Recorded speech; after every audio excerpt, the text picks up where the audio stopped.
Assalamualaikum warahmatullahi wabarakatuh. Perkenalkan saya Muhammad Zur Ramadan dengan NIM H7121059. Eh, Kali ini diberi kesempatan untuk menjadi moderator dari kelompok 6, yaitu tema kami adalah Electronic Medicine dengan judul Analisis Kepuasan Penggunaan Aplikasi Peduli Lindungi Pasca COVID-19 menggunakan metode teknologi Acceptance Model atau TAM. Baik, jadi anggota dari kelompok kami yaitu terdiri dari Adinda Wulandari dengan NIM T20 2023-20102, kemudian Vicky Jessica Limpau dengan NIM 07121019, kemudian Fadila Syarul Andana Putri dengan NIM 07121077, kemudian Nabila Karisma Syahputri dengan NIM 07121086, dan saya sendiri Muhammad Ramadan dengan ekor NIM 059. Untuk lebih lanjutnya, materi yang akan kami bawakan yaitu ada latar belakang, kemudian tujuan, metode, serta konsep TRAM, kemudian ada indikator penelitian dan hitung pertanyaan.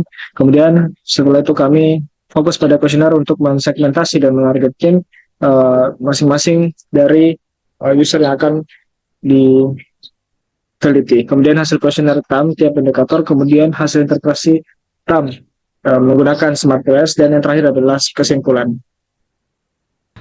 Baik, terima kasih atas kesempatan yang telah diberikan. Nah, materi yang pertama yaitu latar belakang ide. Nah, aplikasi Peduli Lindungi ini telah menjadi bagian yang integral dari kehidupan masyarakat Indonesia selama pandemi COVID-19. Nah, aplikasi ini digunakan untuk berbagai keperluan seperti melacak kontak, menunjukkan status vaksinasi, dan mengakses berbagai layanan publik.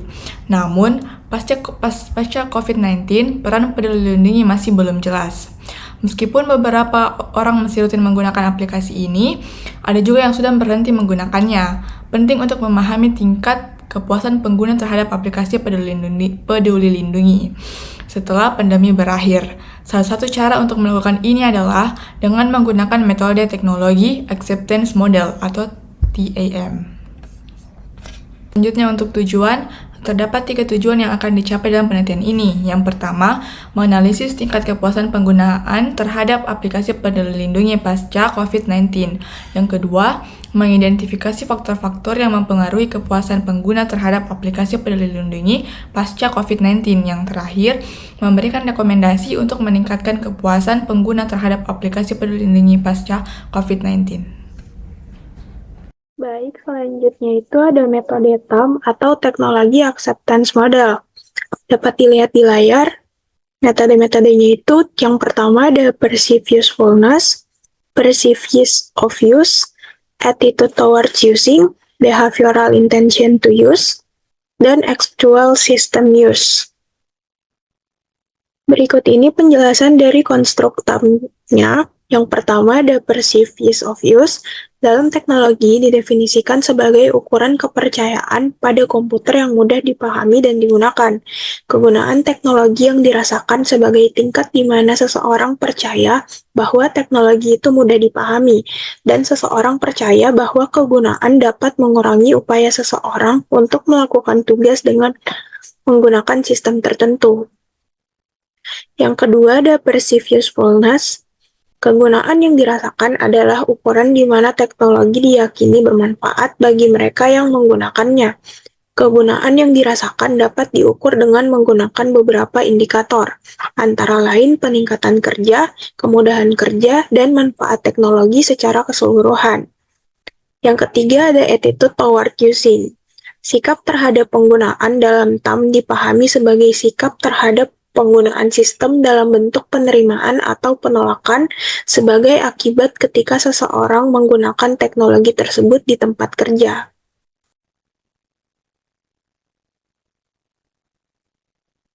Selanjutnya yang keempat itu ada behavioral intention to use.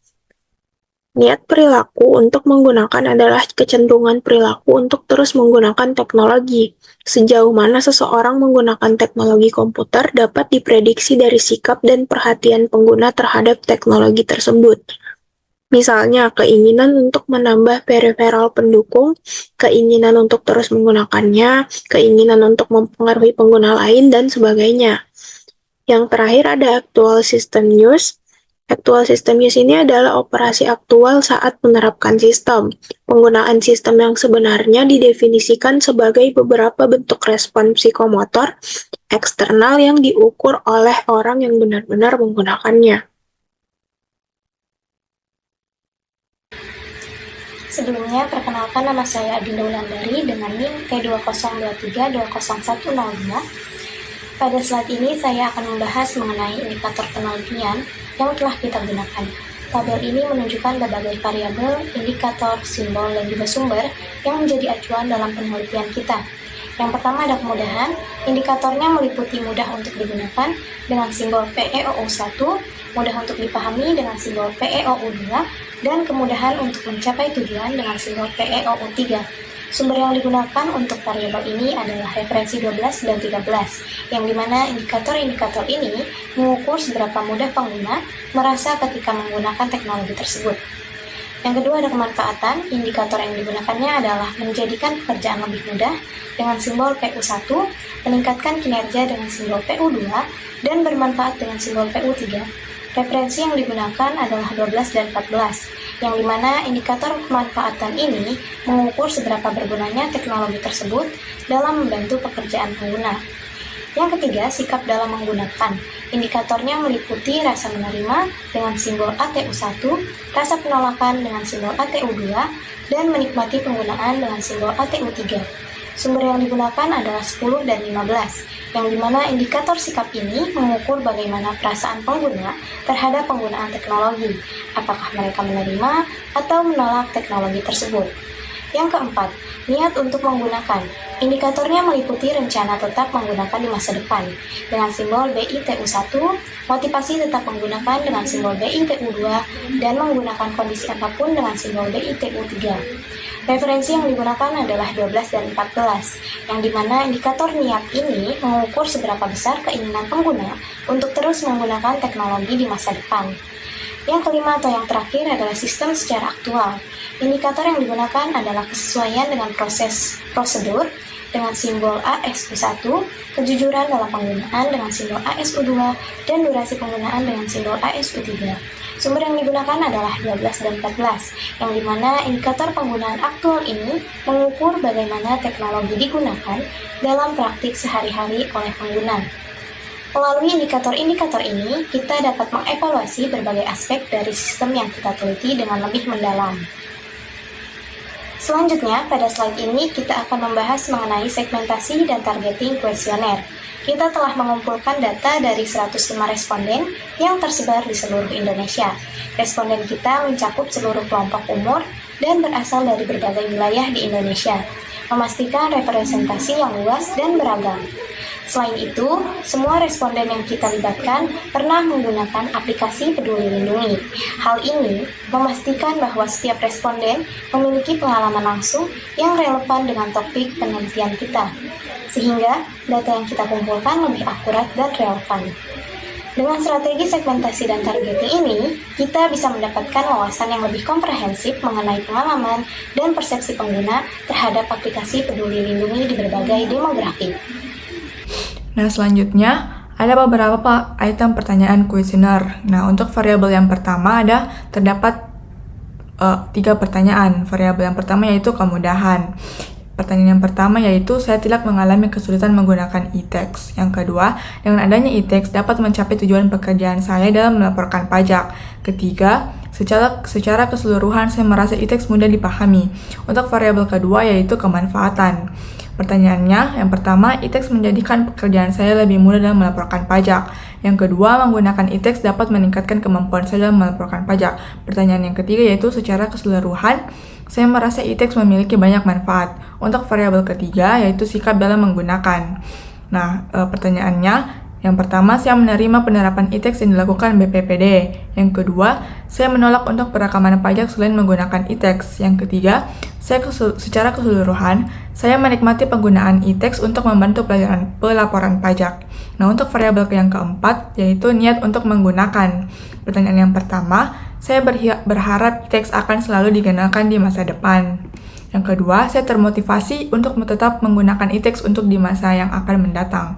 Yang ketiga, saya selalu menggunakan e-tax dalam kondisi apapun. Nah, variabel yang terakhir yaitu sistem secara aktual.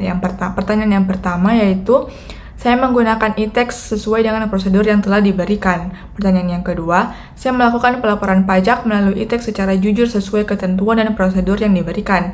Yang terakhir, saya menggunakan e-tax sesuai dengan durasi waktu yang telah ditentukan secara real time. Baik, berikut adalah hasil dari kuesioner TAM tiap indikator. Jadi pada hasil kuesioner yang pertama itu terdiri dari 3 komponen, yaitu item pertama adalah perceived ease of use, di mana pertanyaannya ini adalah menanyakan tentang bagaimana kesulitan user ketika menggunakan Peduli Lindungi, dan ditemukan bahwa kesulitan itu berada pada skala keempat. Kemudian pertanyaan kedua adalah dengan adanya Peduli Lindungi saya dapat mencapai tujuan pergian saya dalam mengonsultasikan kesehatan. Jadi untuk pada bagian perceived ease of use yang kedua adalah pertanyaan tentang bagaimana tujuan dari atau maksud dari bagaimana dari penggunaan aplikasi ini. Jadi ditemukan bahwa ternyata pengguna itu mengalami konsultasi yang berhasil atau sukses pada skala 4. Jadi terkategorikan dalam kategori baik atau cukup baik. Kemudian pertanyaan yang terakhir pada indikator penilaian perceived ease of use di pada TAM itu, yaitu adalah secara keseluruhan saya merasa peduli, secara keseluruhan merasa aplikasi Peduli Lindungi itu mudah dipahami, dan hasilnya bahwa 41 orang atau 39% dari 105 yang telah mengisi kuesioner merasakan bahwa lumayan mudah untuk dipahami. Nah, tetapi juga ada yang beberapa sulit memahami dari skala 1 sampai 3 seperti itu. Kemudian untuk yang indikator kedua itu ada perceived usefulness, di mana ada 3 pertanyaan juga, yaitu pertanyaan pertama adalah Peduli Lindungi menjadikan pekerjaan saya lebih mudah dalam konsultasi kesehatan. Nah, di sini pada skala 4 dan 3 memiliki jumlah yang hampir mirip, dan di sini menandakan bahwa Peduli Lindungi lumayan sudah mudah untuk dijadikan sebagai aplikasi untuk mengkonsultasikan kesehatan pengguna. Kemudian yang pertanyaan kedua adalah Peduli Lindungi dapat meningkatkan kemampuan saya dalam konsultasi kesehatan, dan lagi-lagi pada skala keempat yaitu dalam kategori baik. Kemudian secara keseluruhan saya merasa Peduli Lindungi memiliki banyak pandangannya adalah pertanyaan terakhir dari perceived usefulness, di mana pada skala ini kebanyakan user memilih pada skala 4 yang kategori dalam cukup baik. Kemudian indikator yang ketiga adalah attitude toward using, di mana pertanyaan ini juga terdiri dari 3 item pertanyaan. Yang pertama adalah saya menerima penerapan Peduli Lindungi yang dilakukan oleh Peduli Lindungi itu sendiri. Jadi lagi-lagi pada skala keempat atau dalam kategori baik sebanyak 33 orang dengan persentase 31,4%. Kemudian pertanyaan yang kedua adalah saya menolak untuk perekaman konsultasi selain menggunakan Peduli Lindungi. Dan di sini ada yang paling terbanyak adalah pada skala yang ketiga sebanyak 40 orang dengan persentase 38,5%. Nah, kemudian ada secara keseluruhan saya menikmati penggunaan Peduli Lindungi untuk membantu konsultasi kesehatan, dan di sini terbukti bahwa pengguna menikmati dengan total 41 orang dengan persentase 39,% pada skala 4 dalam kategori cukup baik. Kemudian ada indikator lainnya yaitu behavioral intention to use, di mana di sini juga terdiri dari 3 item pertanyaan, dan pertama adalah pengguna berharap apakah Peduli Lindungi akan selalu digunakan di masa depan, dan pengguna memilih skala ketiga dengan total 37 orang dari 105 orang dengan persentase 35,2%. Ini menunjukkan bahwa Peduli Lindungi tidak terlalu diharap untuk ada, tapi juga tidak terlalu diharap juga untuk tetap atau menghilang seperti itu. Mungkin ini bisa menjadi saran untuk perusahaan Peduli Lindungi untuk merebranding perusahaannya untuk lebih baik lagi ke depannya.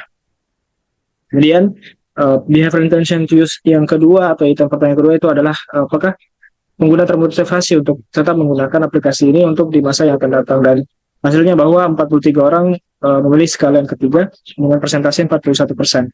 Kemudian yang terakhir adalah saya selalu menggunakan Peduli Lindungi dalam kondisi apapun. Nah, ini juga adalah pertanyaan terakhir dari behavioral intention to use, di mana terdiri dari 32 orang persentase sebesar 30,5% pada skala 3.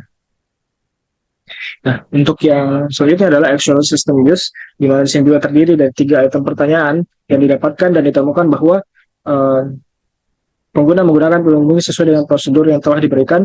Ditemukan bahwa 44 orang atau sebanyak 41,9% memilih skala 4 dalam kategori cukup baik. Kemudian yang kedua adalah saya melakukan konsultasi kesehatan melalui peduli lindungi secara jujur sesuai ketentuan prosedur yang diberikan, dan ditemukan bahwa sebanyak 35 orang atau sebesar 33,3% itu memilih skala 4 dalam kategori cukup baik. Kemudian adalah pertanyaan terakhir, saya menggunakan peduli lindungi dengan durasi waktu yang telah ditentukan secara real time, dan 37 orang pengguna memilih pada kategori skala yang ketiga atau sebesar 35,2%.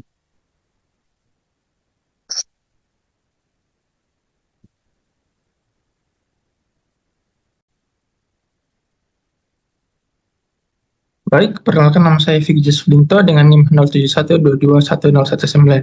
Di sini saya akan melanjutkan materinya tentang hasil interpretasi dari Smart PLS-nya. Nah, berikut ini adalah hasil olah data dalam model PLS SEM. Di sini kita bisa melihat adanya lingkaran biru yang menunjukkan konstruk laten dan nilai R2 atau koefisien determinasi dari masing-masing konstruk. Misalnya, koefisien determinasi sebesar 0,684 pada X2 ini, yang berarti 68,4%. Variasi dalam X2 dapat dijelaskan pada konstruk laten X1 yang mempengaruhinya. Kemudian pada setiap konstruk memiliki 3 indikator masing-masing. Misalnya pada X1 ini, dia memiliki indikator X11, X12, dan X13. Dan seterusnya. Lalu di sini juga ada angka di atas garis yang menunjukkan koefisien jalur antar konstruk laten. Nah, koefisien ini akan mengatur kekuatan dan gaya arah hubungan antar konstruk laten. Misalnya pada jalur X1 dan X2 sebesar 2,16.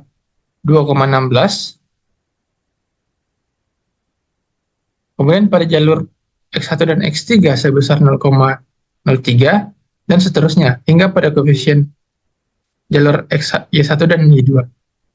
Lalu di sini ada tanda panah yang menunjukkan arah hubungan kausal antar konstruk laten. Misalnya pada panah X1 ke X2, yang menunjukkan X1 mempengaruhi X2, dan di sini ada X2 mempengaruhi X3, X1 mempengaruhi X3, dan seterusnya. Selanjutnya di sini ada outer loading matrix. Nah, di sini saya akan menentukan apakah outer loading matrix ini valid propagand. Nah, misalnya kita lihat pada variabel X1 terhadap indikator X11, di sini nilainya itu 0,801. Nah, sebelumnya di sini kita mematok nilai standar.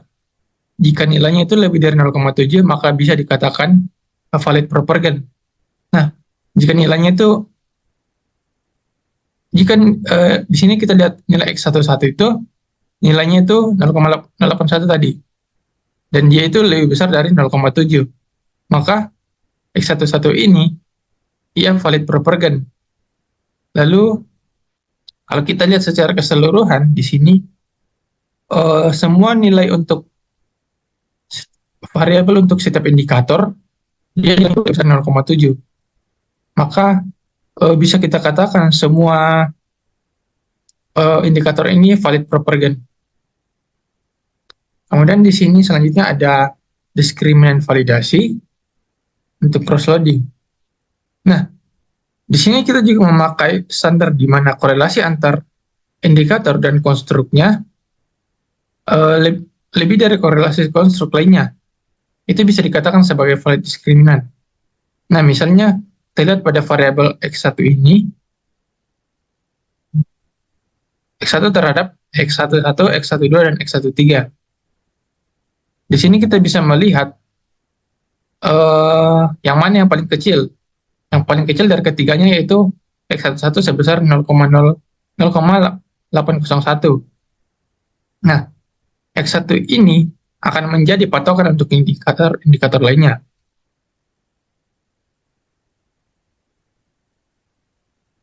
Nah, 0,1 X11 ini nilainya lebih besar daripada nilai indikator pada variabel lainnya.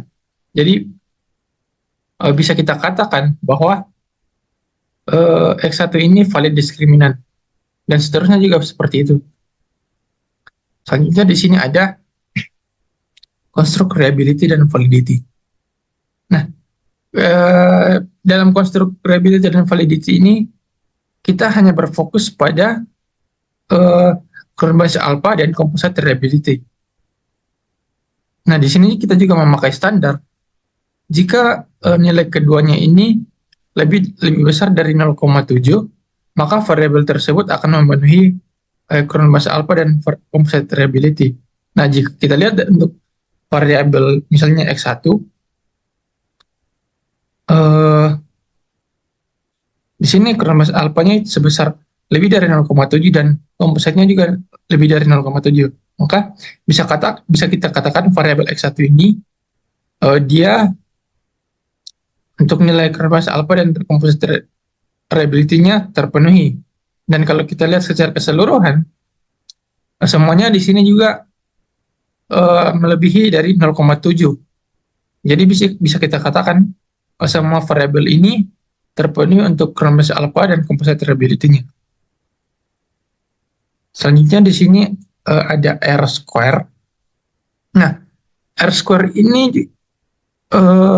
untuk menentukan nilainya kita juga memakai sebuah standar. Nah, jika nilai R-square-nya itu di atas 0,7, maka bisa dikatakan ia memiliki kategori kuat.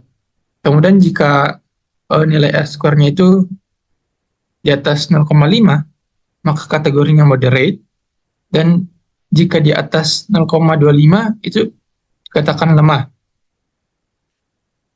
Nah, jika kita lihat di tabel di bawah ini, nah, pada variabel X2 nilai R-square-nya itu melebihi dari 0,5, maka bisa kita katakan X2 ini kategorinya moderate. Contoh lainnya itu pada X3, variabel X3, di sini itu nilainya itu melebihi dari 0,7, maka ia memiliki kategori kuat. Nah, kebetulan kalau kita lihat di tabel di bawah ini tidak ada variabel yang nilainya kurang dari 0,5, yang berarti tidak ada variabel yang memiliki kategori lemah. Kemudian selanjutnya di sini ada tabel untuk F square matrix. Nah, di sini kita juga memakai sebuah standar atau kategori. Misalnya jika nilainya itu lebih besar dari 0,02, maka bisa kita katakan efeknya kecil.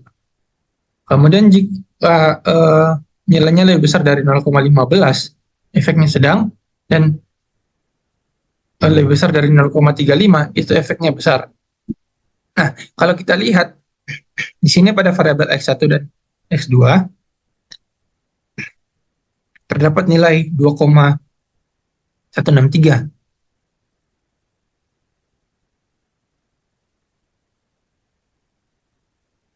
Bisa kita katakan bahwa nilai ini tuh memiliki efek yang besar karena dia tadi melebihi dari 0,35. Kemudian kalau kita lihat pada X3 dan Y1, di sini ada 0,171. Dia memiliki efek yang sedang karena efeknya itu lebih besar dari 0,15. Nah, kemudian kalau kita lihat pada tabel ini juga terdapat satu yang berwarna merah, yaitu pada variabel X2 dan Y1. Dan kalau kita lihat nilainya itu di bawah dari 0,02. Nah, nilai ini tuh tidak dikatakan kecil, tapi dikatakan bahwa ia memiliki nilai yang sangat kecil atau hampir tidak ada pengaruh yang signifikan terhadap variabel dependen dalam model PLS-nya. Kemudian selanjutnya di sini ada hasil interpretasi untuk bootstrapping. Nah, untuk bootstrapping ini sendiri penjelasannya itu hampir sama seperti hasil interpretasi pada PLSM algoritma yang dijelaskan sebelumnya.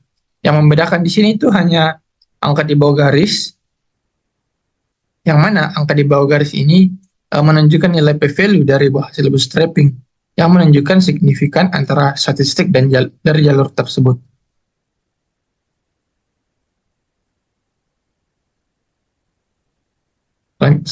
Kemudian di sini ada P coefficient. Di sini itu terdapat beberapa nilai. Nah, kalau kita lihat di sini terdapat 5 kolom. Nah, untuk penjelasan masing-masing kolomnya sendiri itu, nah pada original sampel koefisien jalur dia ini itu adalah koefisien jalur asli yang dihitung dari data sampel. Kemudian di sini ada sampel mean, yaitu nilai yang menunjukkan nilai rata-rata koefisien jalur dari hasil bootstrapping. Kemudian di sini ada standar deviasi dari jalur yang didapatkan dari bootstrapping. Kemudian di sini ada static. Nah, ini adalah nilai yang dihitung sebagai koefisien jalur asli dibagi dengan nilai standar deviasinya. Kemudian di sini ada p-value. Nah, p-value ini adalah nilai probabilitas yang menunjukkan signifikan statistik dan dari hubungan antar variabel. Nah, kalau kita lihat di sini tuh kita hanya fokus pada nilai statistik dan p-value-nya. Nah, jika tes statistik sebelum itu saya akan menjelaskan tentang tes statistik ini digunakan untuk apa. Nah, tes statistik ini digunakan untuk menentukan apakah koefisien jalurnya itu signifikan berbeda dari 0. Dan semakin tinggi nilai statistiknya, maka akan semakin signifikan hubungannya. Kemudian untuk nilai tes statistik ini, jika nilainya lebih besar dari 1,96, itu bisa dikatakan tingkat signifikannya 5%. Kemudian pada nilai p-value, jika nilainya itu kurang dari 0,05, itu menunjukkan hubungan yang signifikan. Nah, untuk p-value sendiri ini bisa digunakan untuk menguji hipotesis 0 atau tidak ada efek. Nah, kemudian kalau kita lihat pada interpretasi tabelnya, di sini misalnya kita lihat pada X1 dan X1 ke X2, di sini kita lihat itu tes statistiknya itu sebesar 19,403 dan nilainya ini tadi itu dia lebih besar dari 1,96. Dan p-value-nya ini kalau kita lihat di sini dia sebesar 0,000 dan nilainya ini kurang dari 0,001, yang mana untuk keduanya ini menunjukkan hubungan yang sangat signifikan. Kemudian kalau kita lihat pada variabel X1 ke X3, di sini tuh tes statistiknya sebesar 1,818,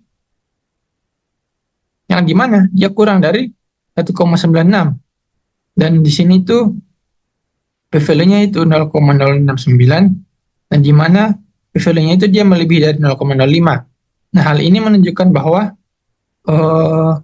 variabel ini itu memiliki hubungan yang tidak signifikan. Hubungannya tidak signifikan. Baik, itulah tadi penjelasan terkait materi dari kelompok kami. Jadi dapat disimpulkan bahwa penunjukan model itu terhubung kuat antara variabel atom, di mana kemudahan pengguna atau X1 mempengaruhi persepsi kegunaan pada X2, yang pada gilirannya mempengaruhi sikap terhadap penggunaan di variabel X3. Nah, kemudian akan mempengaruhi niat untuk menggunakan, yaitu pada Y1, dan akhirnya intention atau niat untuk menggunakan Y1 mempengaruhi sistem aktual pada Y2. Nah, bahwa dari variabel-variabel tersebut memberikan link bahwa hubungan-hubungan ini didukung oleh nilai R square yang tinggi, menunjukkan model yang baik dalam menjelaskan variabel-variabel latennya. Indikator juga menunjukkan validitas yang tinggi dalam mengukur variabel laten masing-masing, dan hasil dari penelitian dari 105 orang ini diharapkan dapat menjadi evaluasi untuk pengembangan aplikasi menjadi lebih baik ke depannya, apalagi aplikasi peduli ini merupakan aplikasi yang harusnya memang tetap dilestarikan keadaannya, karena aplikasi ini bukan hanya karena ada COVID-19, tetapi pasca COVID-19 harus diberikan sebuah improvement ataupun penambahan fitur atau pengoptimalan fitur sehingga aplikasi lebih dapat bermanfaat dan lebih banyak membantu orang-orang, terutama bagi masyarakat-masyarakat yang memang membutuhkan. Seperti itu. Sekian. Ya. Baik, itu tadi presentasi dari kelompok kami.